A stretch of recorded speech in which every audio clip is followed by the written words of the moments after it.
Hernia మగవాళ్ళకి మాత్రమే వస్తుంది. హెర్నియా మగవాళ్ళకే కాదు, ఆడవాళ్ళకి రావచ్చు, చిన్నపిల్లలకి రావచ్చు, అప్పుడే పుట్టిన పసిపిల్లలకు కూడా రావచ్చు. హెర్నియా హైడ్రోసిల్ ఒకటేగా? హెర్నియా హైడ్రోసిల్ ఒకటి కాదు.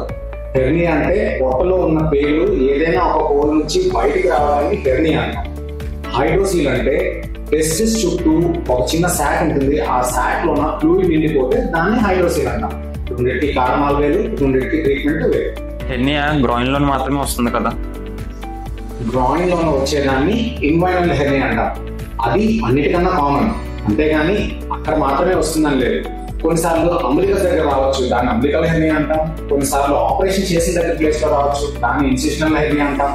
ఇవే కాకుండా మరికొన్ని డయాఫ్రమాటిక్ హెర్నియా అని, హైటల్ హెర్నియా అని, బోల్డ్ రకాల హెర్నియాలు ఉంటాయి. గ్రాయిన్ హెర్నియా అన్నిటికన్నా కామన్ హెర్నియా అంటే, అంతేగాని అది ఒకటే కాదు.